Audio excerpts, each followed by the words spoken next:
முடியாது. காரணம் எதுக்காகனா அவருடைய ஆசீர்வாதம் நம்மை ஐஸ்வர்யத்துல நம்ம என்ன, அதுக்காக தான் தேவனே பரலோகத்திலிருந்து தாம் குமாரனை அனுப்பி என்ன பண்ணாருன்னா, சாபமான நம்ம பட வேண்டியது சாபம், நம்ம நோயில வாய வேண்டியது, நாம அடிக்கப்பட வேண்டியது.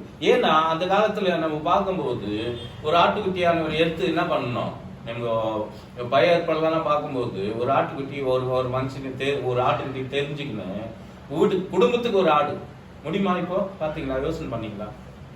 ஒரு வீட்டுக்கு என்ன பண்ணோம், ஒரு ஆடோ எடுத்துக்கின்னு என்ன பண்ணோம், பலி செலுத்தி அந்த ரத்தத்தை எடுத்து எங்க பூசணும், வாசுபீடியில் பூசணுமானா. அப்போ அங்க சங்கார தூதன் வரும்போது என்ன பண்ணுவாங்க, அந்த ரத்தத்தை பார்த்து என்ன பண்ண மாட்டான், அந்த வீட்டை விட்டு கடந்து போயிடுவான்.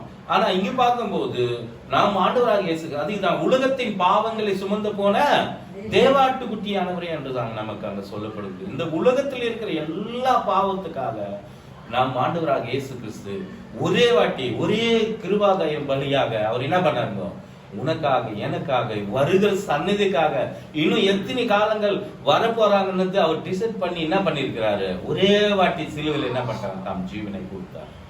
எதுக்காக ஜீவன் கொடுத்தாருன்னா உன்னை மீட்க என்னை மீட்க. அது மட்டும் இல்ல, நீ இப்படியாப்பட்ட ஆட்டுகள்லாம் இப்ப நீங்க கணக்கு பாட்டுங்க, ஒரு கேஜி எவ்வளவு அங்க மட்டனா வாங்குறோமா, வாங்குறோம், பணம் தான் வாங்குறோம். பணம் இல்லாதவங்க யோசிப்பாங்க, 1/4 கேஜி வாங்கிட்டா 100 கிராம் வாங்கிட்டா 50 கிராம். ஆனா கடவுளுடைய ஆசீர்வாதம் இருந்தா 1 கேஜி இல்லைங்க, ஒரு ஆடே வாங்க கூட நம்மளால முடியும். காரணம் அவருடைய ஆசீர்வாதம் நம்ம என்ன பண்ணுங்க, அதிகரிக்கிறது. அவர் ஆசீர்வதித்தா அளவில்லாதது நம்ம வாசிக்க முடியும். பாருங்க, கர்த்தரால் ஆசீர்வதிக்க 128 சங்கீதத்திலே பாருங்க, ஆசீர்வதிக்கப்பட்டீங்க நீங்க என்ன பண்ணுங்க, உள்ளே வாருங்க. நான் ஒரு வார்த்தைக்கு பாருங்க, வாசிங்க 128 எதுனா வாசம் பாருங்க.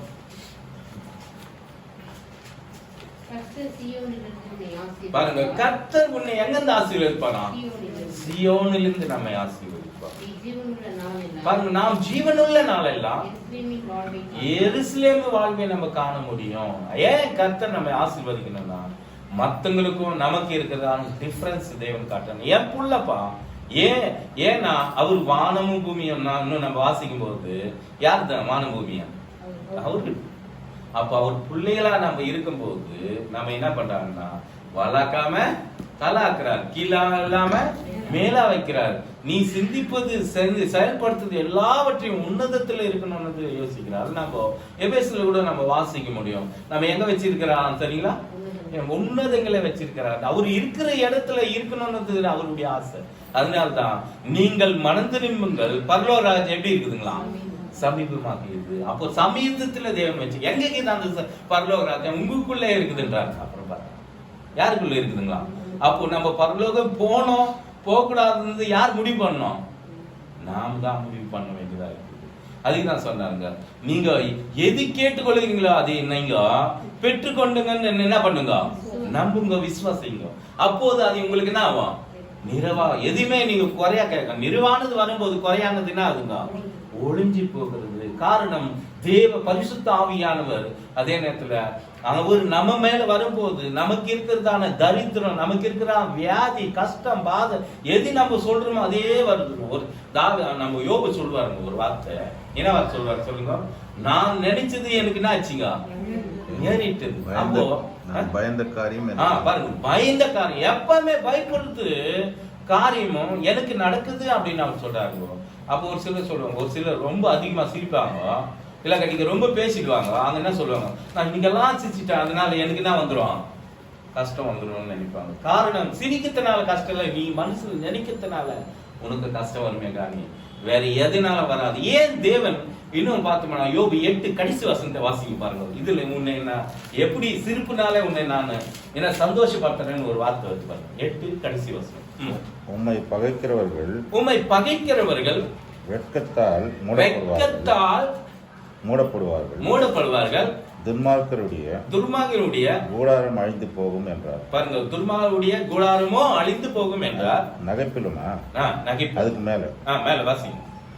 எத்தனை வசனம்? 21. 8:21.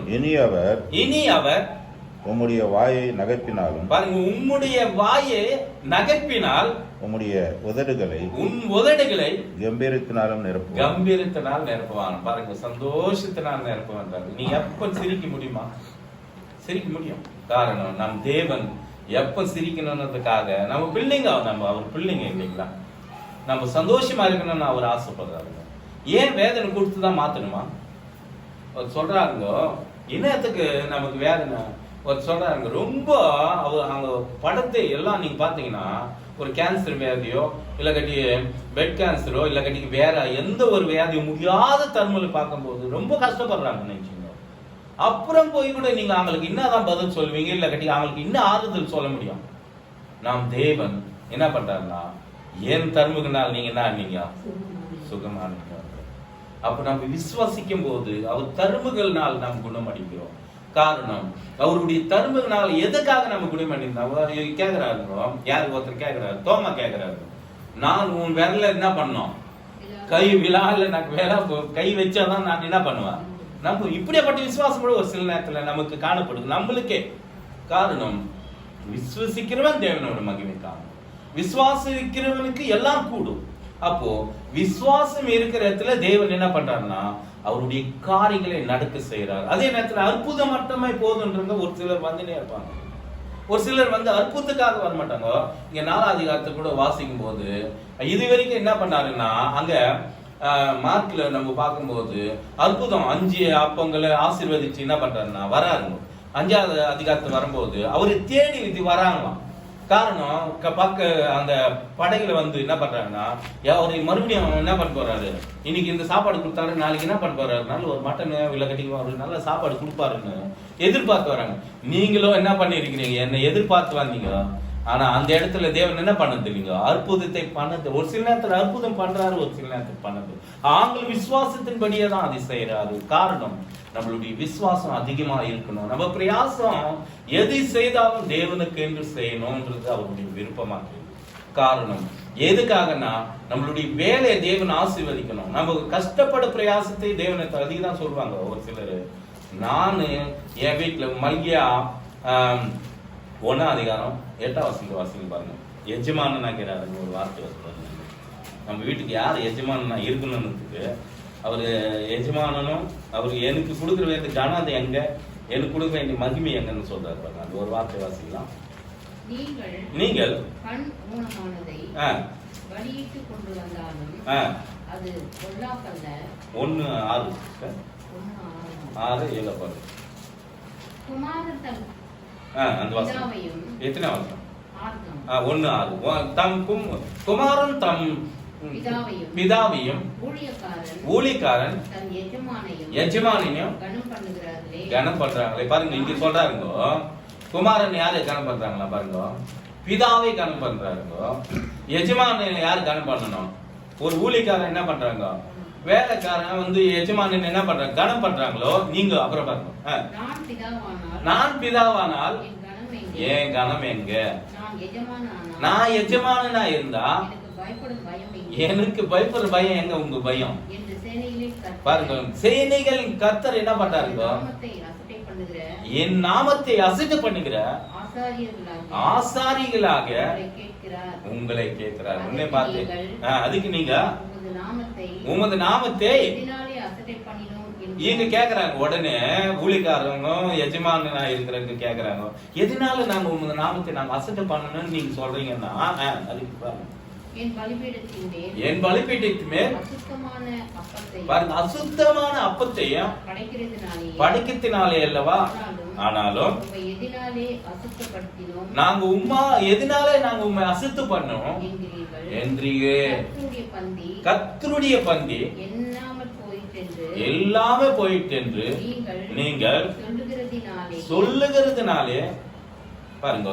அப்ப பாருங்க, எனக்கு கொடுக்க வேண்டிய மகிமை எங்க. அப்போ அவர் சொல்றது தானே. இப்போ பிரதர்கள் சொன்னாங்க, மகிமை குறித்து நீங்க பேசணும் பிரதர் சர்ச்சில் நமக்கு அருமையா சொல்லியிருக்கேன். ஒரு நாளைக்கு நான் அதை தியானம் பண்ணி வச்சிருக்கேன். காரணம் மகிமை யாருக்கு கூறியதுங்க, நம் பிதாவாக தேவனுக்கு. கனம் எல்லாம் யாருக்கு செலுத்தணும்னா அவருக்கு ஒருவருக்கே செலுத்த வேண்டியதா இருக்கு. ஏன்னா அவரு எல்லா வாயிலே என்ன பண்ணிட்டாருங்க, பூமியை பார்த்து உண்டாகுது என்று சொல்லத்துக்கு முன்னே அந்த பரிசுத்த ஆவியானவர் என்ன பண்ணாருங்களாம், உடனே அங்க என்ன இருக்குதுங்க, அவர் பரிசுத்த ஆவியினால மூடப்பட்டு. ஃபர்ஸ்ட் வசனத்தை நம்ம வாசிக்கும் போது பாருங்க, வாசிக்கலாம். ஆதியாகமம் 1:1 பாருங்க. ஜலத்தின் மேல் பரிசுத்த ஆவியானவர் என்ன பண்ணியிருந்தாருங்களா? அசைவாடி இருந்தாரு. அவர் பாருங்க 1:2. 1:2. பூமியானது பூமியானது ஒழுங்கும் இம்மையும் வெறுமையா இருந்துச்சு. பூமியே ஒழுங்கில்லாத இருந்துச்சு. ஆழத்தின் மேல் இருள் இருந்தது. பாருங்க, ஆழத்தின் மேல் இருள் இருந்தது. தேவ ஆவியானவர் ஜலத்தின் மேல் அசைவாடி. எப்போ அவர் சொல்லுவாருன்றதுக்காக ஆவியானவர் ஃபர்ஸ்டே இருக்கிறார் பாருங்க. ஆவியானவர் நம்ம நினைக்கிறோம் பரிசுத்த ஆவியானவர் எங்க இருந்து இருக்கிறாருன்னா முதல்ல இருந்தே இருக்கிறாருங்க.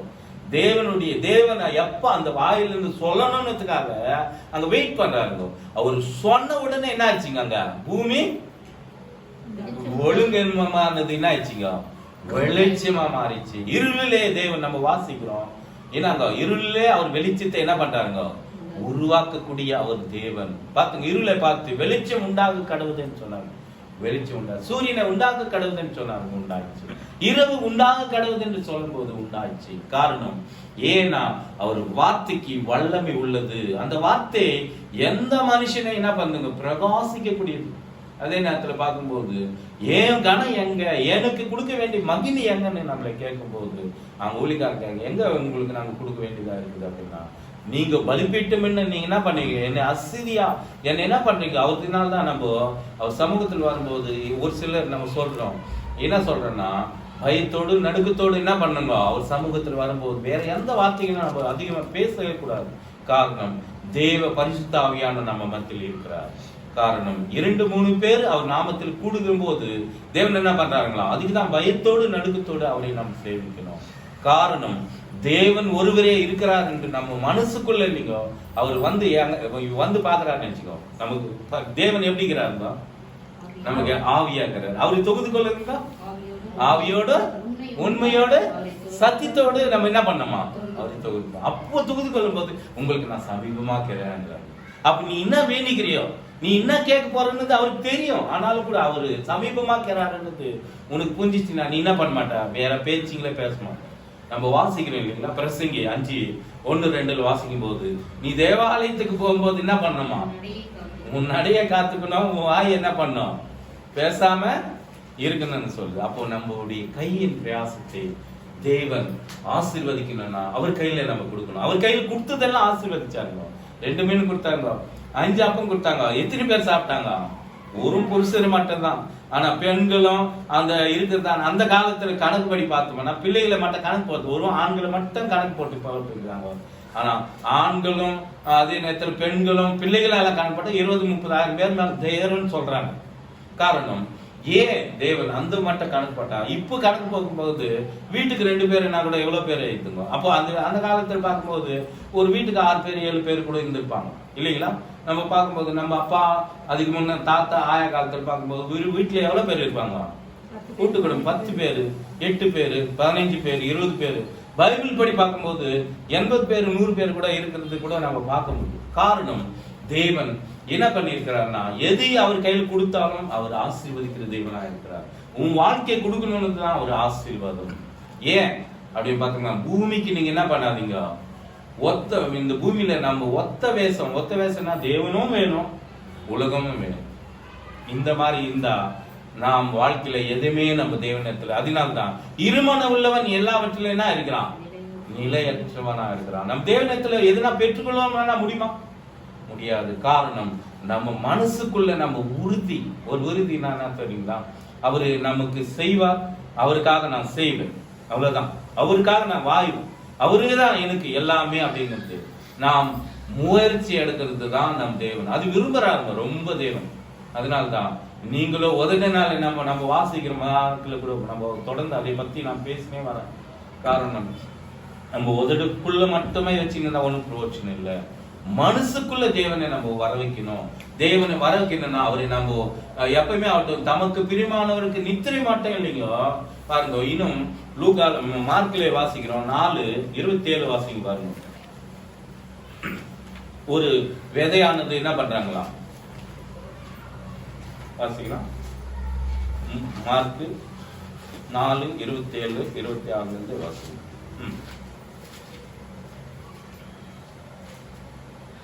அநேக வைத்தியர்களால் அநேக வைத்தியனால் மிகவும் வருத்தப்பட்டு வருத்தப்பட்டு மார்க் 4 மார்க் சிஸ்டர் இரவில் அது அந்த வசனம்